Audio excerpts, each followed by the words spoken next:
तर आमच्या कॉलेजला आज झाली खूप सारी मस्ती. तर नमस्कार मित्रांनो, मी अभि ब्लॉगर. तर आपलं कसं आहे, आता कॉलेजला मस्त आहे चालू आहे गॅदरिंग वगैरे. तर डेज वगैरेमध्ये आमचे आज लास्ट डे आणि त्याच्यामध्ये आमची गॅदरिंग आहे. तर इकडं सगळं गॅदरिंगची नियोजन वगैरे चालू आहे. लास्ट डे असल्या कारणामुळे आज आमच्या कॉलेजला मस्त जेवण वगैरे आणि जेवायचं लाभ मानल्यावर तुम्हाला माहितीच आहे, सगळी पब्लिक जिथं राहते अभि ब्लॉगर राहणार नाही असं होणारच नाही. पण अभि ब्लॉगरचं जेवण वगैरे झालं होतं आणि आपण लिंकड होतो सोशल सर्व्हिस करण्यासाठी, कारण की आपले मित्र जेवायला बसले होते त्याला गुलाबजाम कमी पाडला भाऊ. आणि त्याच्यात आमचे कसं एक क्लासमेट बी बसलेली होती, तर त्यांना पण थोडी सोशल सर्व्हिस करून तिथं आमचा शिवप्रसाद पण भेटलेला होता. तर मग बघा आमची मजा. हा घरी घेऊन नाही जाईन याच्यावर लक्ष ठेव बरं. याची खिशी चेक करा तुम्ही बरं. आलं झाली तरी रिक्स नाही लेने का.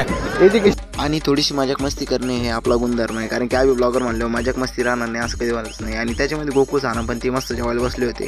आणि हे बघा आमच्या क्लासच्या मुली पूर्ण नॅचरल वातावरणामध्ये मस्त जेवण वगैरे करून राहिले आणि न कोणाचं टेन्शन न कोणाचं काही, कोपऱ्यामध्ये जेवण करून सगळी निवांत आहे. आणि आपण बी आपलं टेन्शन न सोडता मिन्नस निवलो होतो दुसऱ्या पोरांकडे त्यांची मजा गेलं. तर बघा पोरा याच्यावर लक्ष द्या बरं. हा गुलाबजामू घरी घेऊन जाणार, खिशी चेक करा याच्या नंतर 95,000 काढले निलेत पाहिजे घरी. बरोबर करा वसूल.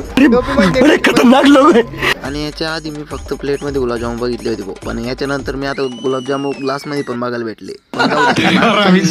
त्या दिवशी प्रोजेक्ट बनवले होते ते आम्ही चेक करत होतो आणि कॉलेजचे स्टुडंट मस्त डान्स प्रॅक्टिस वगैरे करत होते. मग मी पण थोडीशी व्हिडिओ एडिटिंग वगैरे केली आणि बाहेर येतच होतो. तर तेवढंच आमच्या क्लासच्या विद्यार्थ्यांनी कसं केलेलं होतं की स्पार्क्सचं 2026चं मस्त बॅनर वगैरे बनवून छापवलं होतं. तर त्याच्यानंतर आपण कॉलेजमधून निघून आलो डायरेक्ट रूमवर, कारण की आपल्याला ड्रेस वगैरे घ्यायचा होता आणि पुन्हा ड्रेस वगैरे घेऊन पुन्हा गॅदरिंग तिथे भेटलो. आणि तुम्हाला माहिती आहे का पाटीलचा लोक कसा आहे, ते एकदम नाथखुळा आणि जळगाव धुळा.